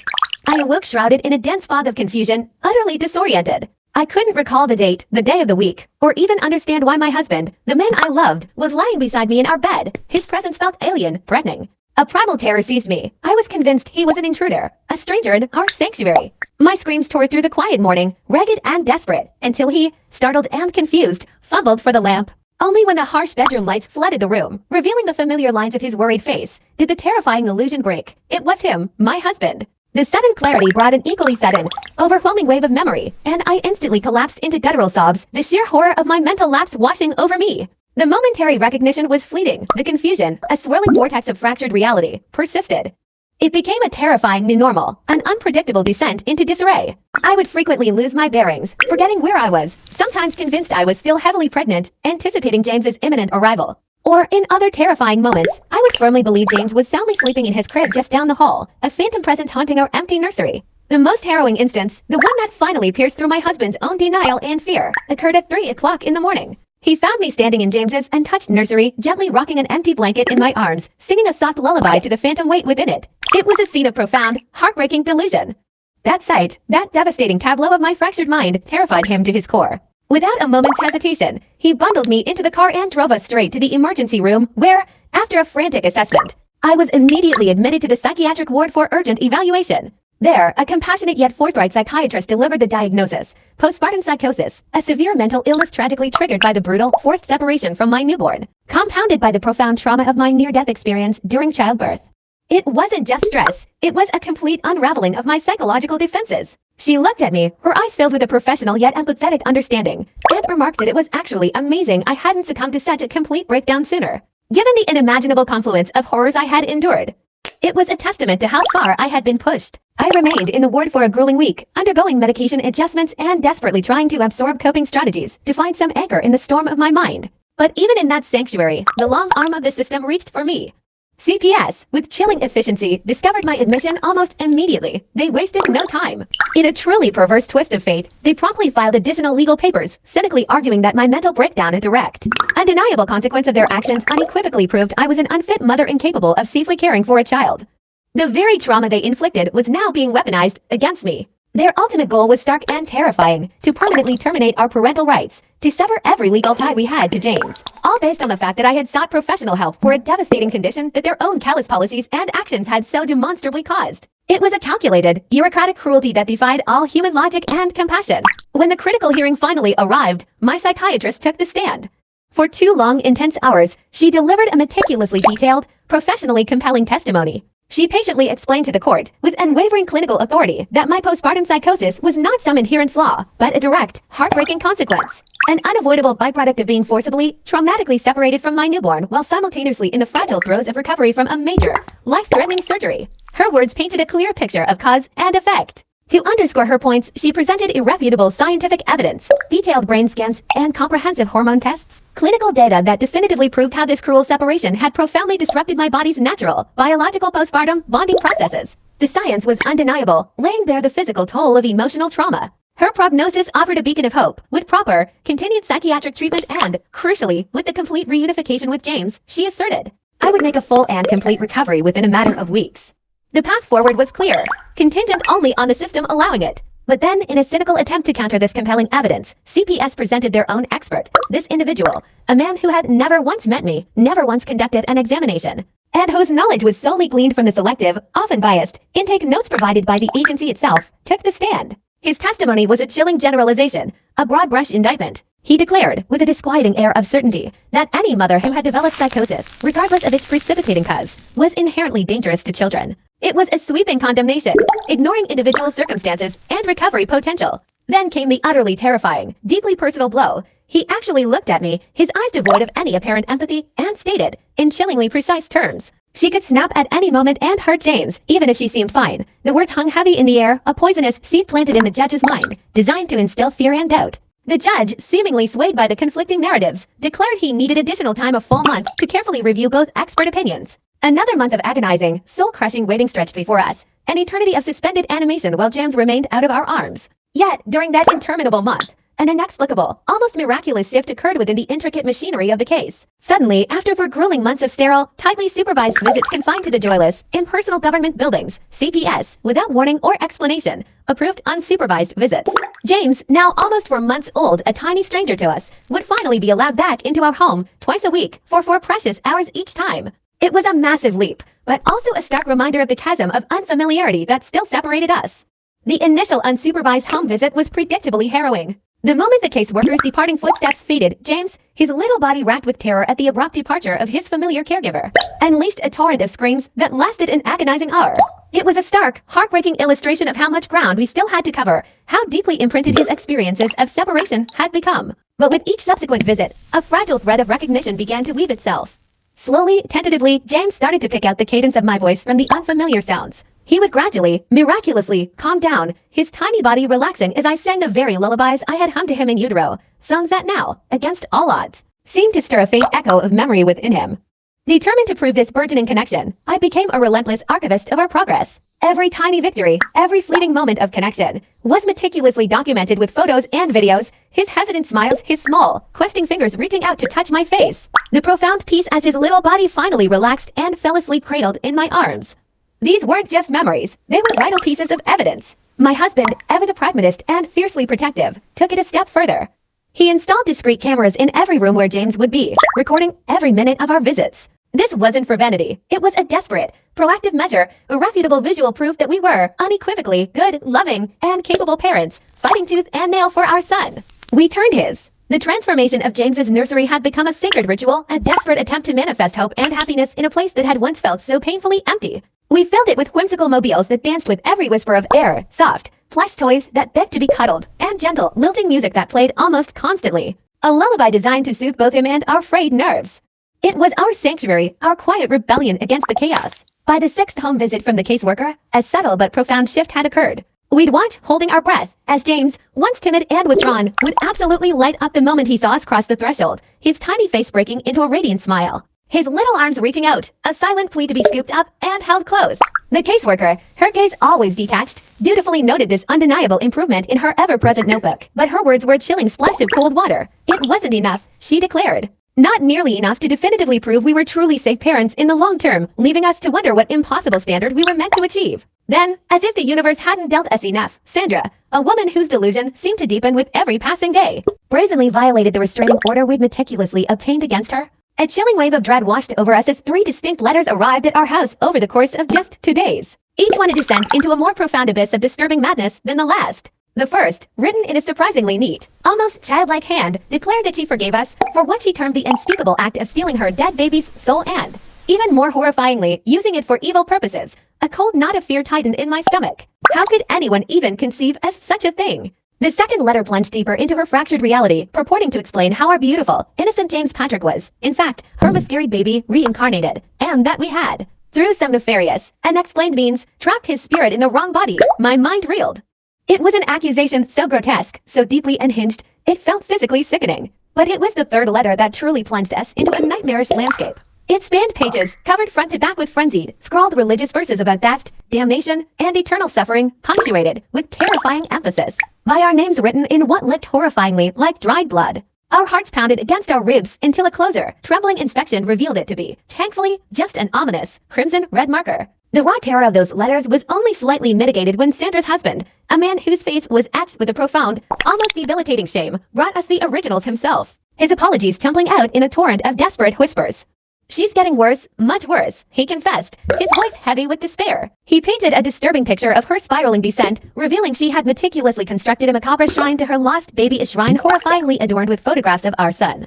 James' picture she'd brazenly stolen from our social media profiles before we'd managed to block her. The invasion of privacy, the twisted veneration of our child in her warped fantasy, sent shivers down our spines. He explained, tried repeatedly to get her committed, to force her into the mental health care system that she so desperately needed. But Sandra, with a cunning that belied her severe illness, kept passing the most basic mental health evaluations, managing to present a facade of normalcy for just long enough to evade intervention. It was a frustrating, terrifying testament to the systemic failings that left both her and us vulnerable. Our lawyer, ever the strategic mind, wasted no time in adding these deeply disturbing letters to our growing evidence file, then promptly filed another motion to dismiss the entire case, citing the accuser's now undeniably obvious mental illness as irrefutable grounds. It was a powerful move, and for the first time, a glimmer of hope flickered. The prosecutor, clearly rattled by the escalating evidence of Sandra's instability, responded by extending an offer, a deal, to us. Their terms were deceptively simple. They would drop all charges against us if we would agree in writing to never, under any circumstances, sue the police department, CPS, or any other government agency that had been involved in this nightmarish ordeal. Our lawyer, a seasoned veteran of these battles, saw through the thinly veiled offer instantly. "This isn't an olive branch," she explained, her voice quiet but firm. "This is them admitting they know they'll lose spectacularly at trial. They just want to avoid the massive damages they'd be forced to pay once their wrongdoing is exposed." It was a cynical calculation. A desperate attempt to protect their institutions from financial and reputational ruin. The criminal trial, a looming specter on our horizon, was officially scheduled for 2 agonizing months away. Our lawyer immediately began the arduous process of preparing our witnesses, meticulously dissecting every detail of our ordeal. "We have an incredibly strong case," she assured us, her confidence a much-needed balm. But then, a sobering warning. However, juries, especially when anything involving babies is concerned, can be incredibly emotional. There's a real danger they might convict you, not based on evidence, but simply because you were accused, because they feel something must have happened. The thought, the sheer injustice of it, was almost unbearable. I simply couldn't, endure the interminable waiting, the crushing weight of uncertainty, the constant knowing fear anymore. What was the point of suffering in silence? So, in a desperate act of catharsis and defiance, I began writing. I poured every raw emotion, every harrowing detail, into an online post, sharing our entire story in a large, anonymous parenting group. I laid bare everything, from Sandra's shocking breakdown at the baby shower, which had been the spark, to Officer Mills's monstrous negligence that had nearly cost me my life, to the agonizing moment James was torn from our arms. The response was nothing short of overwhelming, a torrent of solidarity that defied belief. Within a mere 3 days, that post had exploded, garnering an astonishing 50,000 shares and igniting a flood of hundreds of messages from strangers, each recounting their own eerily similar stories of CPS intervening and wrenching their children away based on flimsy or outright false reports. It was a heartbreaking, yet profoundly validating, realization that we were not alone in this Kafka-esque nightmare. A reporter, sensing the powerful human interest story, contacted me eager to delve deeper, but our lawyer, ever cautious, advised us to hold off, to wait until after the trial, when the legal battles were behind us. Yet, the sheer outpouring of support from these complete strangers became my lifeline. A fragile thread that kept me tethered to sanity when every other aspect of my world seemed to be crumbling into dust. People, moved by our plight, began sending money for our mounting legal fees. Others offered to organize protests outside the courthouse, promising to be our vocal champions, and many more shared invaluable advice, strategies, and even battle plans for fighting against the formidable, often opaque, machinery of CPS. Some of these brave souls had miraculously won their cases, triumphantly reclaiming their children, while others had lost everything, their lives irrevocably shattered. The stark contrast was a constant, stark reminder of the monumental stakes involved. The prosecutor, undoubtedly witnessing the wildfire of online attention and the undeniable groundswell of public outrage, must have felt the pressure mounting. He called our lawyer with what he termed a better offer. All charges, he proposed, would be dropped immediately, this very instant, if we would sign papers agreeing not only to never sue anyone involved, but also to remain completely silent, to never, ever speak to the media about the case. It was a thinly veiled gag order, a desperate attempt to silence us and bury the truth. Our lawyer, her eyes glinting with a steely resolve, explained it perfectly. This, without a doubt, is them admitting they knew they'd lose in a spectacular fashion, but they're still desperately trying to avoid all liability for the immense harm they've inflicted upon you. She looked at us, her gaze firm, unwavering. I recommend we refuse this outright. We go after them for everything they have done to us, for every shred of suffering they've caused. And so, with a newfound surge of conviction and courage, we refused their deal. The very next day, a pivotal moment arrived as we filed a powerful federal civil rights lawsuit, casting a wide net of accountability over every entity and individual responsible for our trauma. The lawsuit named the entire police department, Officer Mills personally, CPS as an institution, and 3 individual caseworkers, each implicated in their roles in our ordeal.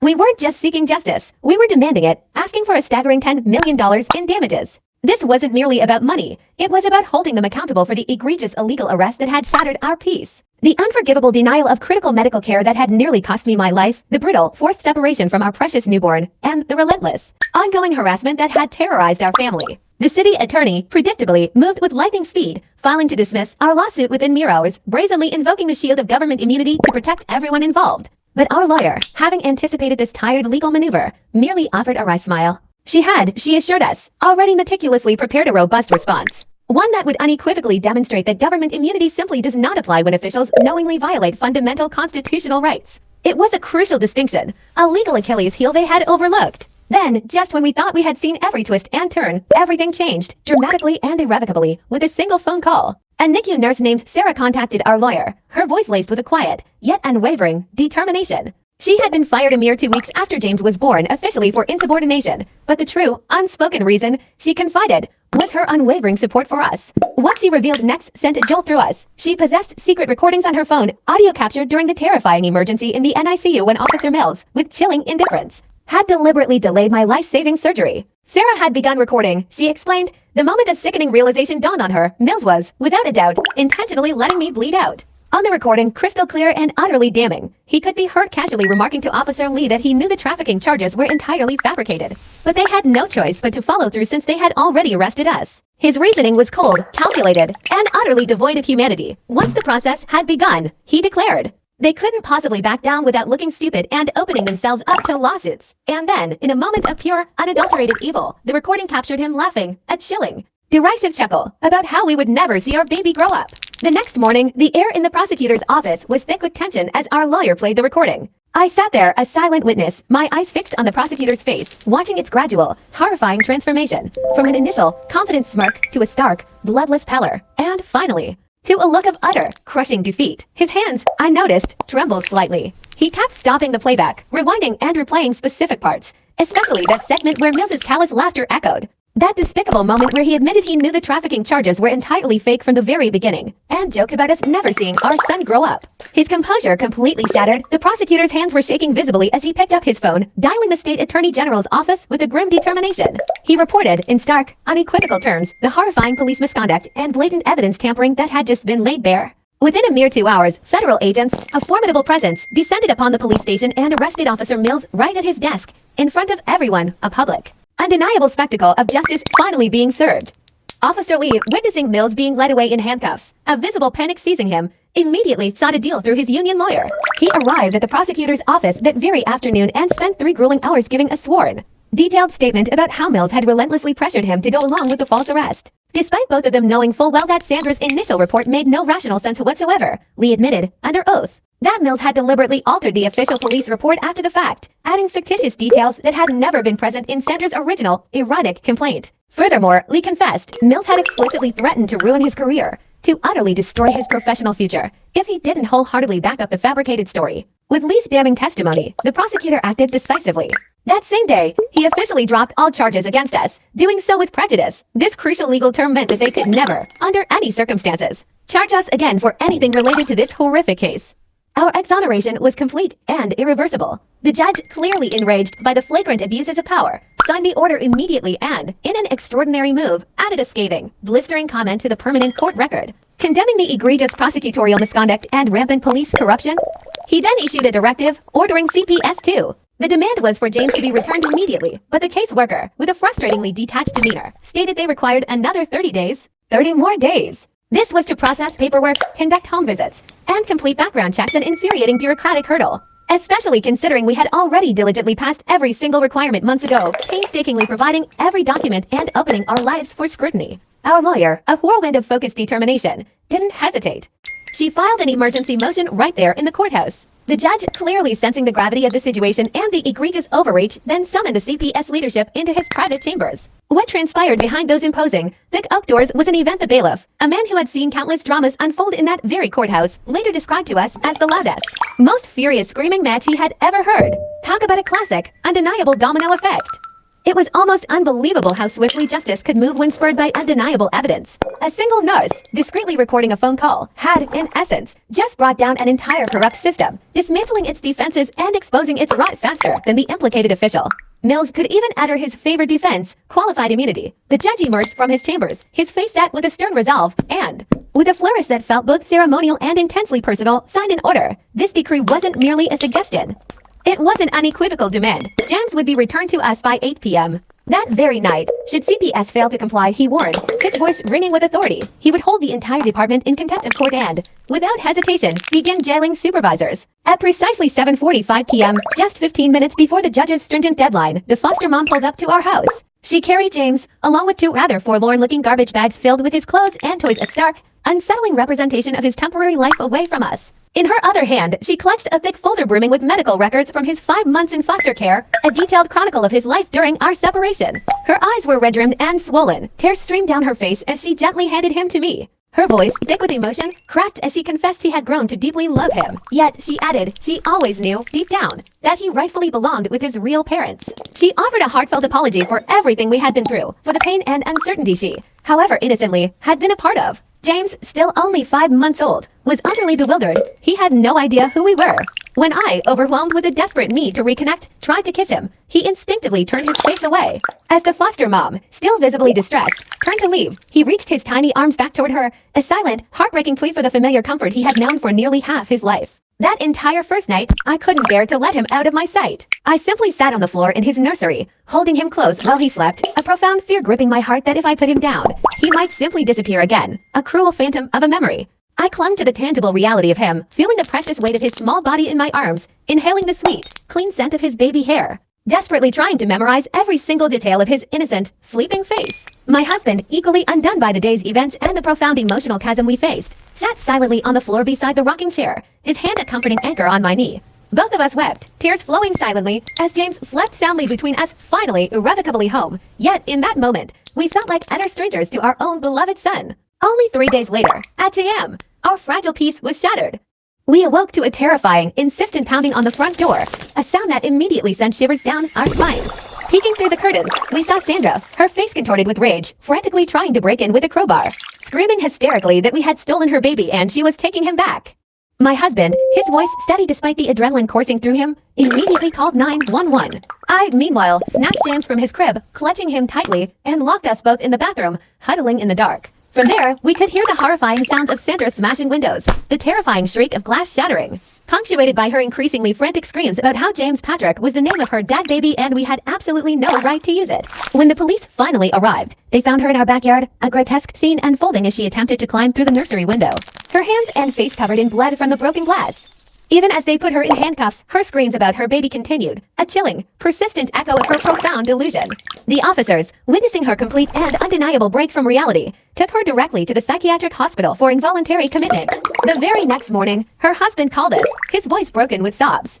He was profusely apologizing, begging us not to press charges. He then explained the tragic, agonizing truth. Years ago, Sandra had suffered a devastating late-term pregnancy loss at 6 months and had chosen the name James Patrick for that baby. Seeing us use the exact same name for our son, he explained, had tragically triggered a complete psychotic break, leading her to genuinely believe, in the deepest depths of her fractured mind, that we had somehow stolen her actual baby from her. Later that afternoon, in a surreal turn of events, he brought their 3 children over to meet their cousin for a fleeting 20 minutes in our living room as the children, with innocent curiosity, played with James and excitedly asked if they could babysit him when he got bigger. It felt, almost impossibly, like a real family, a semblance of normalcy. We ultimately agreed not to press charges, but only under the strict conditions that Sandra remained in consistent psychiatric treatment and diligently took her medication. Her husband, visibly relieved and contrite, promised he would ensure she never contacted us again, once she was stable enough to truly understand the devastating actions she had taken. The civil lawsuit, an entirely separate legal battle, settled a mere 2 weeks later for a substantial $1.2 million. This amount, while unable to erase the trauma, was enough to pay off all our accumulated medical bills and our crushing debts, finally lifting an immense financial burden. More importantly, it allowed us to immediately set up a secure college fund for James, ensuring his future was brighter than his past. Although the city, predictably, admitted no wrongdoing whatsoever and sealed all the records in a desperate attempt to bury the truth, the consequences for Mills were severe and unavoidable. He lost his pension, a bitter but deserved kill, and faced a criminal trial for a litany of charges, false imprisonment, evidence tampering, and egregious violation of civil rights under color of law crimes that could easily mean up to 20 years in federal prison. The profound trauma of everything we had endured had nearly destroyed my husband and me.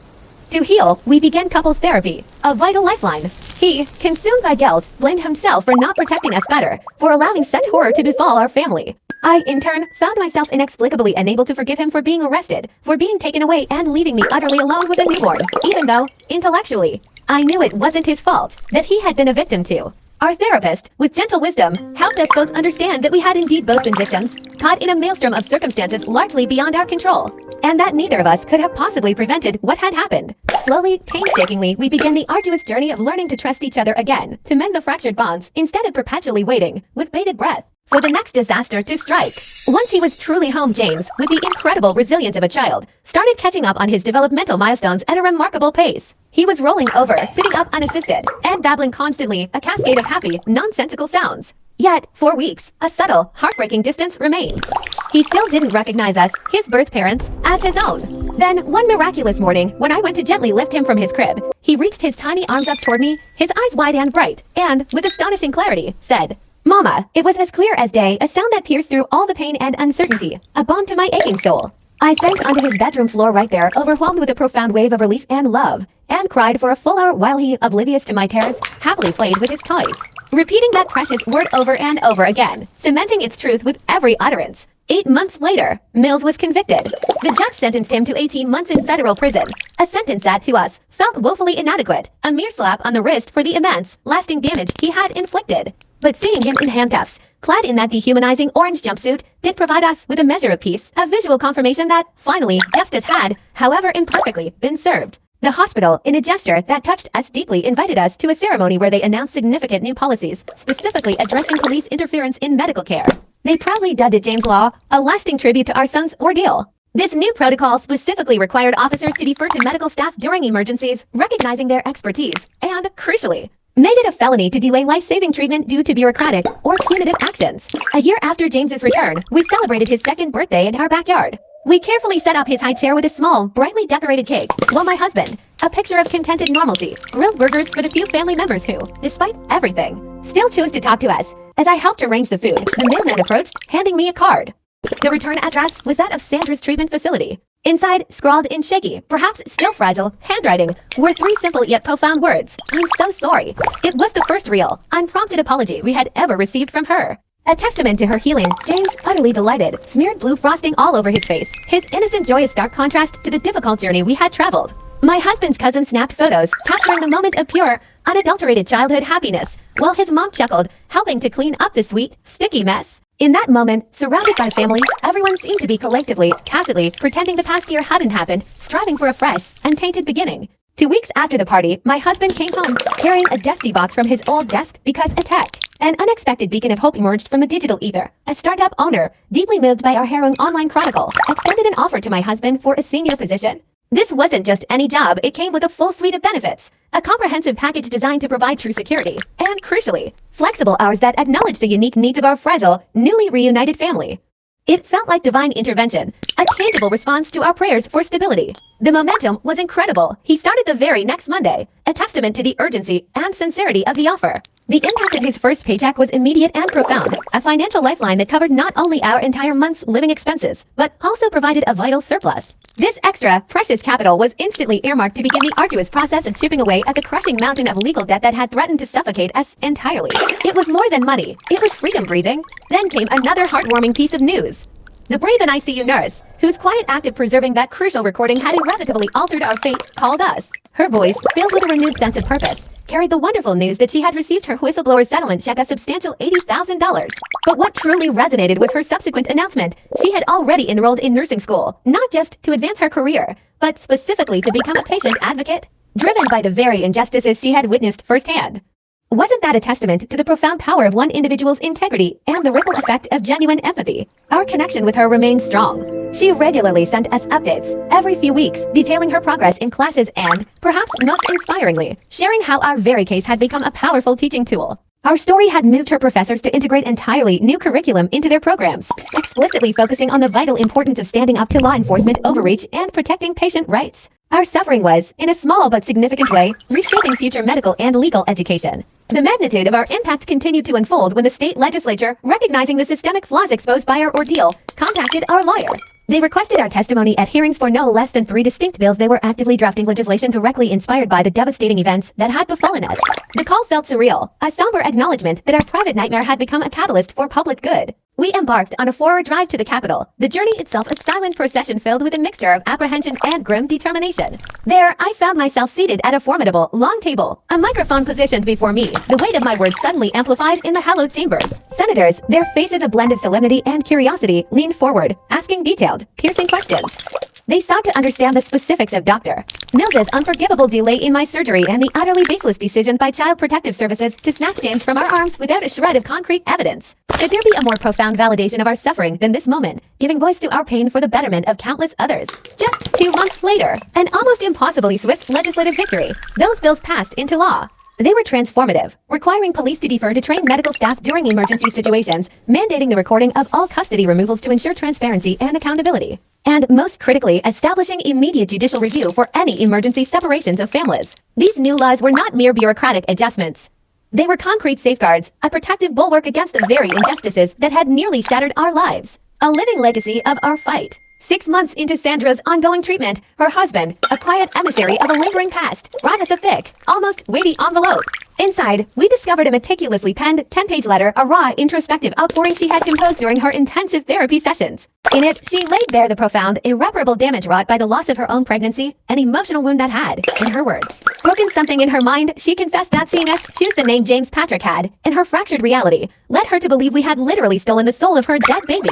Her words were disturbing, yet they painted a picture of a mind unhinged by grief, seeking a narrative for unimaginable pain. She continued, articulating a newfound, albeit painful, understanding. She would never meet James, acknowledging this as a direct, deserved consequence for the horrific actions she had committed. Yet, amidst this admission, she expressed a fragile hope, wanting us to know she was consistently taking her prescribed medication and diligently working toward recovery, inch by painful inch. Was this a genuine turning point for her, or merely another twist in the complex tapestry of her struggle? Another year unfolded, bringing with it a tender new beginning. I was pregnant again. This time, with an overwhelming sense of intentionality and a heart full of cautious optimism, we decided to name our little girl Hope. The delivery, by a poignant twist of fate, took place in the very same hospital that had witnessed our previous nightmare. But the atmosphere, the very feel of it, was utterly, miraculously different. There were no cold handcuffs, no intimidating officers lurking in the shadows, no veiled threats hanging heavy in the air. Instead, there was just my husband, his hand a warm, anchoring presence in mine, as the nurse set him of the very same compassionate faces from before. Now smiling with genuine warmth celebrated alongside us. When Hope arrived, healthy and robust, her vigorous cries echoing through the room, it wasn't just a birth. It was a triumphant reclaiming of a sacred moment, untainted by fear. We brought her home a mere 2 days later, into the vibrant chaos of a household now complete. James, our tenacious toddler, was by then walking everywhere, a tiny whirlwind of curiosity, getting into absolutely everything. His burgeoning personality was instantly evident in his interactions with his new baby sister. He toddled over, earnest and determined, constantly trying to share his beloved goldfish crackers with her, extending them with a small, open palm. He'd point at her, his little voice repeating baby, baby over and over, his face alight with adoration. Then, in a burst of enthusiasm, he'd run off to gather his favorite toy trucks and stuffed animals, proudly bringing them back to display for her, even though she was far too little to truly play yet. These simple moments of brotherly love were pure, unadulterated joy. Our pediatrician, after a thorough examination, delivered news that felt like nothing short of a miracle given everything James had endured. He was hitting all his developmental milestones perfectly, showing absolutely no lingering signs of the profound trauma inflicted during his first 5 months of life. It was as if his infant mind had, through sheer resilience and our unwavering love, completely purged the darkness. Yet, even amidst this newfound peace, the deep scars of our ordeal occasionally surfaced. We still found ourselves flinching, an involuntary recoil, whenever someone knocked on our door with too much force, our nervous systems forever attuned to potential threat. My husband, ever vigilant, continued his ritual of checking the locks not once, not twice, but 3 times before finally retiring to bed. And I, even in the quiet of our safe home, still battled recurrent nightmares, the chilling image of Mills's face, cold and unyielding, haunting my sleep. These were the indelible marks, the price of our victory. But despite these lingering shadows, we had achieved the impossible. Our family was finally together, truly together, under one blessed roof. There were no more dehumanizing supervised visits, no more intrusive case workers scrutinizing our every move, no more soul-crushing court dates looming over us. Our problems had shrunk beautifully to the mundane, James's stubborn refusal to eat his vegetables, and Hope's joyful, if exhausting, insistence on keeping us up all night. These were the sweet, ordinary burdens of a normal family, a life we had fought tooth and nail to reclaim. Our marriage counselor, a steady guide through the emotional wreckage, affirmed our progress, telling us we had made incredible progress in learning to trust again. He understood, perhaps better than anyone, how the very system designed to protect had instead tried to utterly destroy us, insidiously weaponizing our profound love for each other against us. My husband's new job continued to thrive, bringing not just financial stability, but also a renewed sense of purpose. We celebrated the momentous achievement of paying off half of our crushing legal debt, a burden that had once seemed insurmountable. We even took a step further, opening a small savings account, a tangible symbol of future dreams, for our children's college funds. James, in his innocent toddler world, would never carry the conscious memory of those horrible, lonely months spent in foster care or the sterile confines of the NICU, where he had cried out for parents who, through no fault of their own, simply couldn't come. But we, his parents, would remember for him.